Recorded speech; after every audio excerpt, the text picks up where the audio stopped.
La diplomatie est un secteur très sensible d'un pays. C'est la vitrine politique, idéologique, culturelle et même économique d'un pays. Les grands pays sont toujours représentés par des ambassades bien structurées, présentes, qui travaillent sur le terrain, qui défendent l'image de leur pays. Aujourd'hui, nous remarquons que le pays décline. Que l'Algérie décline, que la diplomatie algérienne s'efface, le Ghana, l'Afrique de l'Ouest, le Kenya. Qu'est-ce qui se passe? Pourquoi la diplomatie algérienne est en crise? Les diplomates algériens, comme les diplomates de tous les pays du monde, ça c'est un secret de polichinelle, ont plusieurs leviers. En clair, une ambassade, elle a une caisse noire. Elle a un budget informel. Malheureusement, cet argent est régulièrement détourné.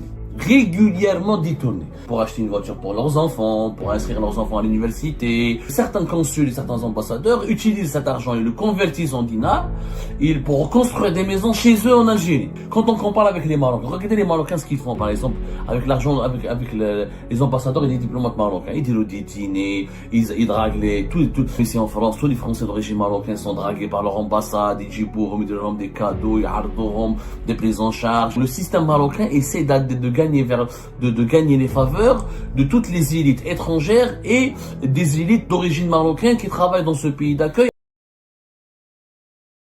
La diplomatie, le ministère des Affaires étrangères, les diplomates, les consulats, les ambassades, les ambassadeurs, les consuls.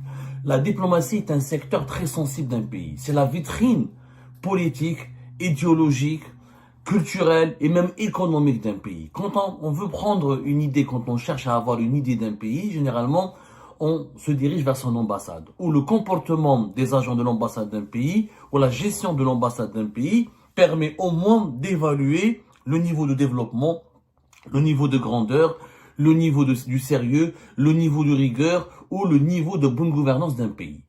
Les grands pays sont toujours représentés par des ambassades bien structurées, présentes, qui travaillent sur le terrain, qui défendent l'image de leur pays, qui défendent bien les intérêts de leur pays.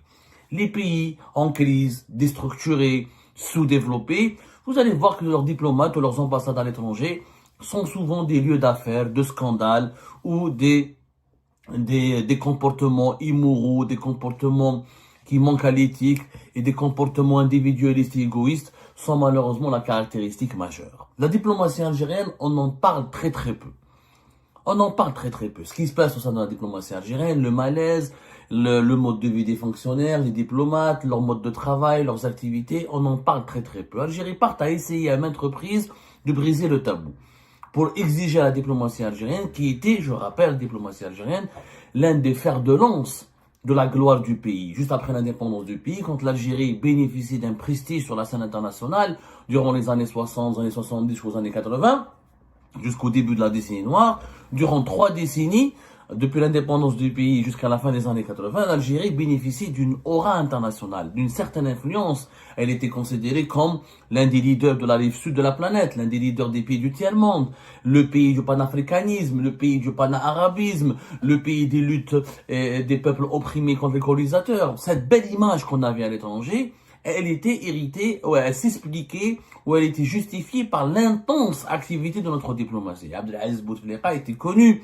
comme étant l'un des plus brillants diplomates de sa génération dans le monde entier. On a eu des ambassadeurs, on a eu une génération de diplomates qui ont brillé, et on a eu même une forte présence au sein d'un certain nombre d'organisations internationales, que ce soit les Nations Unies, que ce soit l'Organisation pour l'Unité africaine qui est devenue par la suite l'Union africaine, ou que ce soit les pays, le mouvement des pays non alignés, que ce soit d'autres organisations régionales, arabes, Ligue arabe ou islamique, etc.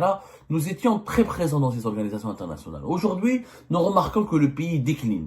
Que l'Algérie décline, que la diplomatie algérienne s'efface, que dans de nombreux pays, dans de nombreuses régions, où notre voix comptait, comme au Sahel, comme en Libye, comme dans le monde arabe, comme en Afrique australe, comme au sein de l'Union européenne, par exemple, ces régions-là où l'Algérie avait eu beaucoup d'influence, où sa voix comptait, où sa voix était écoutée, où nos intérêts étaient pris en compte, où l'Algérie était régulièrement consultée par ses partenaires.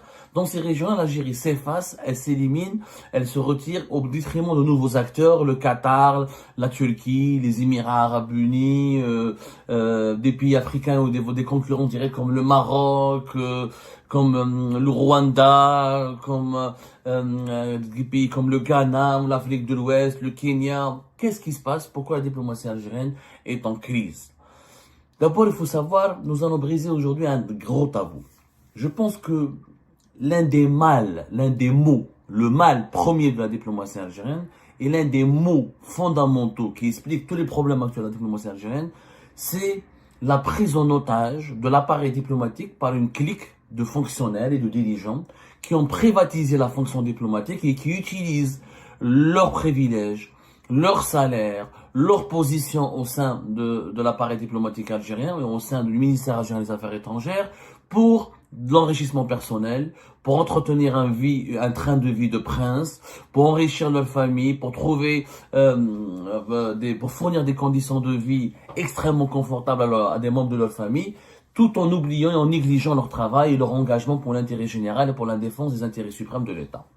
La preuve de ces dérives, de ces abus de pouvoir, les diplomates algériens sont bien payés, sont payés en devises. Les diplomates algériens en poste dans des grands pays, sur des pays européens, des pays asiatiques, qui sont réputés très développés et puissants, sont extrêmement bien payés, hébergés, des bonnes conditions de travail. Et malheureusement, il n'y a pas de résultat.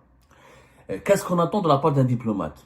Qu'il ramène des investisseurs à son pays, qu'il ramène des touristes à son pays, qu'il défende ses intérêts, les intérêts de son pays dans le pays dans lequel il travaille, qu'il noue des relations stratégiques, qu'il défende des agendas de l'État algérien, qu'il arrive à promouvoir l'image et l'intérêt de son pays, qui est l'Algérie, dans le pays dans lequel il travaille. Et pour cela, les diplomates algériens, comme les diplomates de tous les pays du monde, ça c'est un secret de polichinelle, ont plusieurs leviers.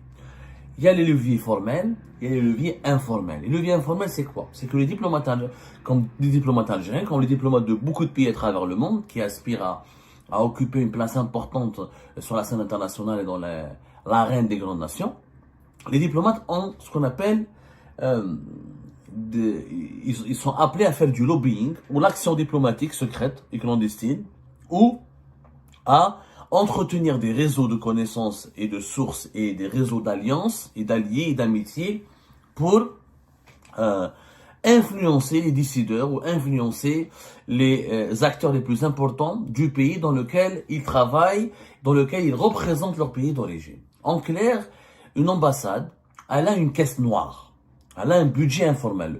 La diplomatie algérienne, comme la diplomatie de beaucoup de pays qui ont de l'ambition, qui aspirent à devenir un pays développé, un pays puissant, ont des budgets de fonctionnement, ça c'est l'argent formel, des budgets formels, et d'un côté, ils ont des budgets informels.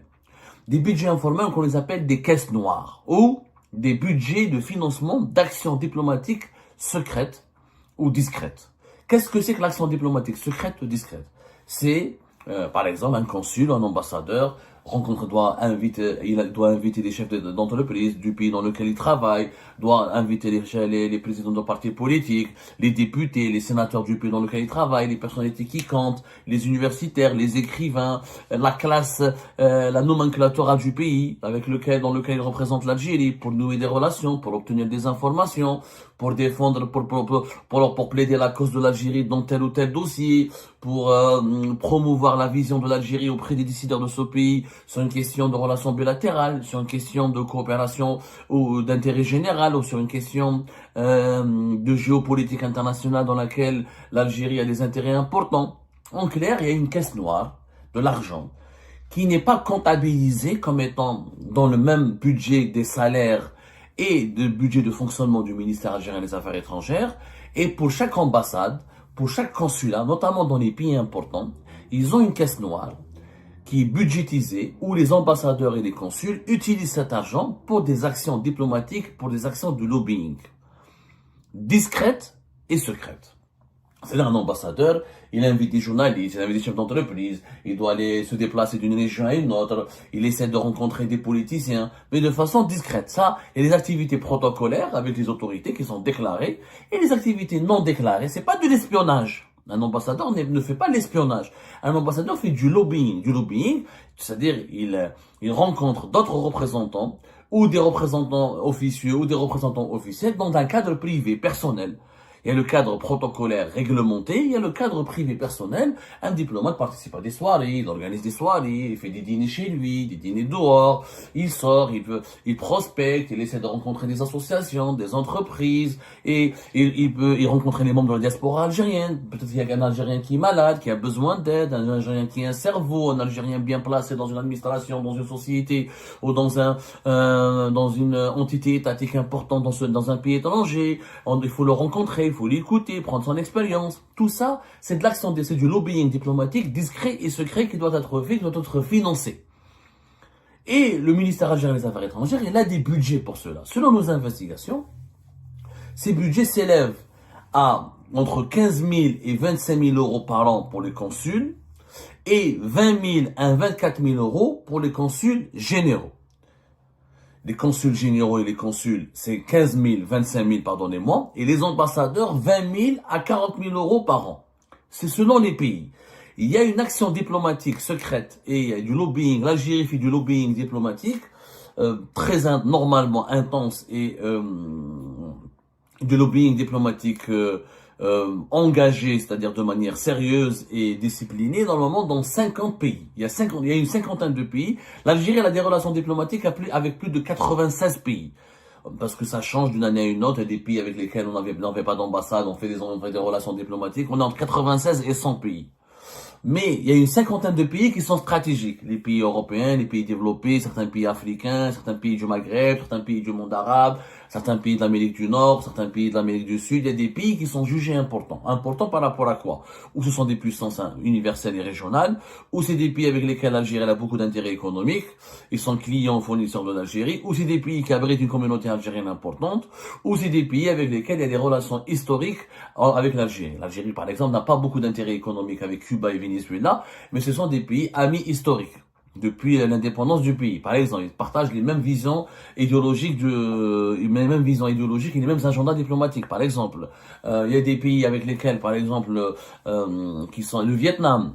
C'est un pays stratégique parce que c'est un pays historiquement ami de l'Algérie. Il y a eu pas mal d'actions de coopération ensemble. Il y a des pays importants qui mettent l'Italie, l'Espagne, la France, les États-Unis. Il y a aussi des puissants, les membres des pays des G7, les membres des pays les plus puissants économiquement et politiquement. La Chine, la Russie. Dans ces pays-là, les ambassades et les ambassadeurs et les consuls ont des budgets, ont des caisses noires. On les appelle les caisses noires. C'est-à-dire, c'est des budgets qui ne sont pas déclarés et qui sont mis à la disposition des diplomates algériens. Encore une fois, entre 15 000 et 25 000 pour les consuls et les consuls généraux et 20 000 à 4 000 euros par an pour les ambassadeurs. Donc, ils sont versés chaque année par le secrétaire général du ministère des Affaires étrangères, qui est actuellement Lounès Magraman. C'est le SG qui les verse 2 ou 3 fois par an, selon un calendrier plus exactement, plus précisé, un calendrier bien encadré, bien précisé, c'est selon chaque pays. Chaque poste diplomatique. Il y a des postes diplomatiques où cet argent, chaque 2-3 mois, il est versé. D'autres pays, il est versé une fois pour toutes, par an. D'autres pays, des fois, il est versé 2-3 fois par an. C'est selon l'agenda et les intérêts de l'Algérie. Donc, les diplomates algériens et les consuls et les ambassadeurs d'Algérie en France ont une activité de lobbying économique beaucoup plus importante que par exemple, les ambassadeurs ou les consuls algériens dans un pays comme la Zambie ou le Zimbabwe. Parce que les intérêts de l'Algérie en France sont beaucoup plus importants. Donc, les caisses noires, ça représente, par exemple, on a fait un calcul pour 50 ambassadeurs dans 50 pays importants, qui comptent pour l'Algérie. Il faut compter 35 000 euros, par exemple, chaque 3 mois.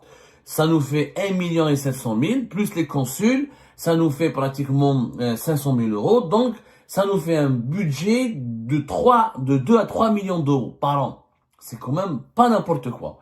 Qui sont mis à la disposition des consuls. Ça, c'est hors leur salaire. On compte pas leur salaire. On compte pas le budget de fonctionnement de l'ambassade. On compte pas le budget de fonctionnement du consulat. On compte pas les frais d'hébergement. Ça, c'est de l'argent qui est destiné uniquement pour l'action diplomatique secrète et discrète.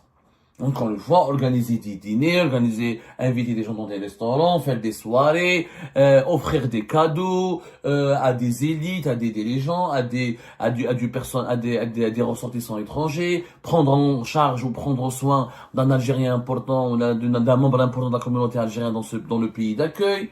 Ça, c'est uniquement de l'argent qui est destiné, encore une fois, à l'action diplomatique de lobbying. n'a rien à voir avec leur budget. C'est-à-dire qu'un ambassadeur, par exemple, prend 35 000 euros, il doit les utiliser pour cela.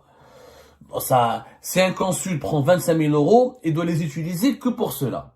C'est-à-dire, le salaire, il touche pas à son salaire, il touche pas à ses privilèges. Malheureusement, est-ce que cet argent il est bien utilisé? Nous avons fait une enquête et nous avons nous avons récolté des témoignages accablants. Accablants. Malheureusement, cet argent, c'est des millions d'euros par an, quand même 2 à 3 millions d'euros, c'est pas rien.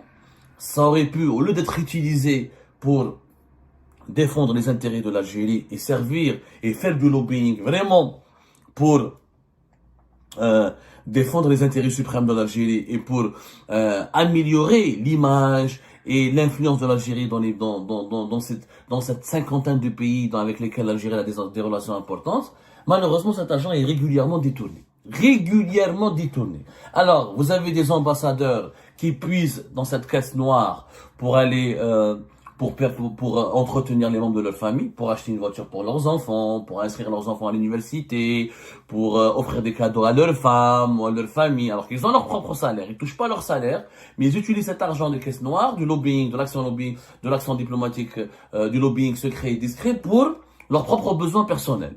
Nous avons même obtenu des témoignages que certains consuls et certains ambassadeurs utilisent cet argent et le convertissent en dinars pour construire des maisons chez eux en Algérie.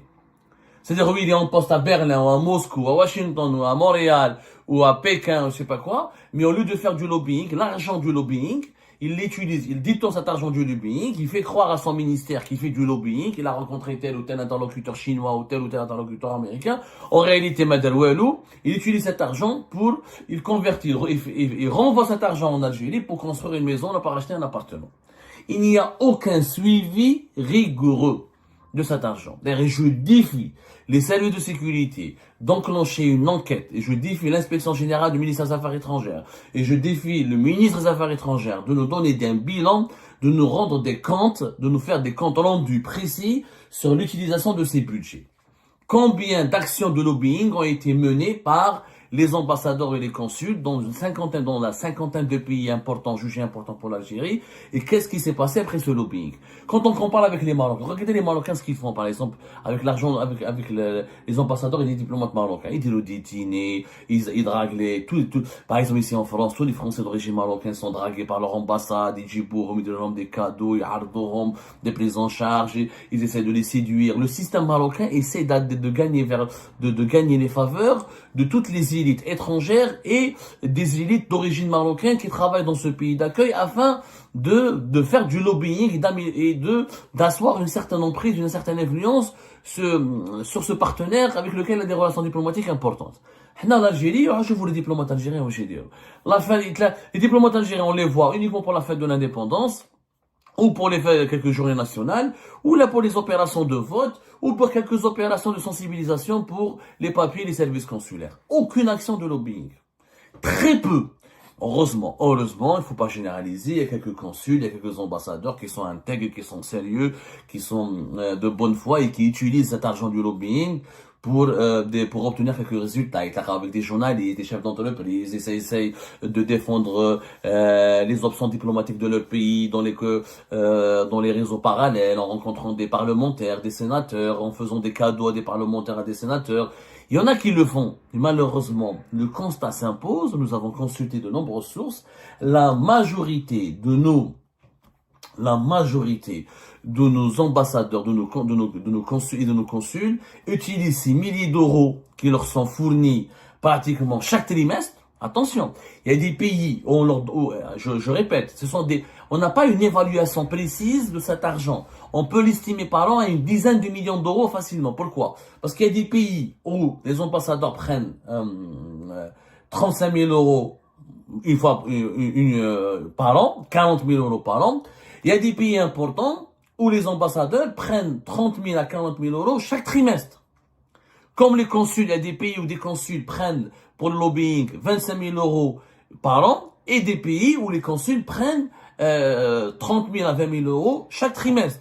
Un exemple. Par exemple, en Italie, à l'époque de l'ambassadeur Abdelkarim Touahriya, c'était chaque 3 mois, il recevait de l'argent un budget pour le lobbying, un budget non déclaré, informel, qui ne rentre pas dans le budget de l'ambassade. Ils devaient l'utiliser. C'était 35 000 euros chaque 3 mois. À Vienne, l'ambassadeur qui s'appelait Latrash Larbi, c'était de même.